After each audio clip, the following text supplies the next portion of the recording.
പാരമ്പര്യത്തിന്റെ എല്ലാ നന്മകളെയും നമ്മൾ എടുക്കുമ്പോഴും അതിലുണ്ടായിരുന്ന പോരായ്മകളെ, ഇപ്പൊ നവോത്ഥാനത്തിൽ നമ്മൾ എപ്പോഴും ഇങ്ങനെ ഭയങ്കര പുകഴ്ത്തി പറഞ്ഞുകൊണ്ടിരിക്കുകയാണല്ലോ. നവോത്ഥാന കാലത്ത് എന്തൊക്കെയോ വലിയ സംഭവങ്ങൾ നടന്നിട്ടുണ്ട് എന്നുള്ള നിലയ്ക്കുള്ളതാണ്. അങ്ങനെയാണ് നമ്മളതിനെ പാടിപ്പുകഴ്ത്തിക്കൊണ്ടിരിക്കുന്നത്. പക്ഷെ ആ പാടിപ്പുകഴ്ത്തലുകൾ നടക്കുമ്പോൾ പോലും എങ്ങനെയാണ് പേര് പോലും രേഖപ്പെടുത്താതെ കുറെ ആളുകൾ ഇവിടെ ജീവിച്ചിരുന്നു എന്നുള്ളതും അവർ വലിയ ത്യാഗങ്ങളുടെ ഒരു ശേഷപത്രം ഇപ്പോഴും നിലനിൽക്കുന്നുണ്ട് എന്നുള്ളതുമാണ്.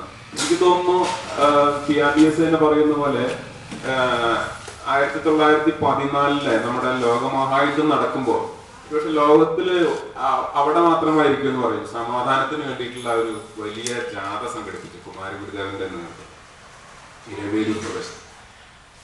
പക്ഷെ യുദ്ധത്തിലൊക്കെ വളരെ പ്രധാനപ്പെട്ട ഒരു സംഗതിയാണ്. നമുക്കറിയാം, യുദ്ധത്തിൽ നമുക്ക് സമാധാനത്തെ പറ്റി സംസാരിക്കാൻ ഒരുപക്ഷെ കഴിയുന്ന വരില്ല. കാരണം എപ്പോഴും യുദ്ധത്തെ നമ്മളിങ്ങനെ പുകഴ്ത്തിക്കൊണ്ടിരിക്കേണ്ടി വരും, അല്ലെങ്കിൽ നമ്മൾ ചിലപ്പോൾ ദേശദ്രോഹികളായി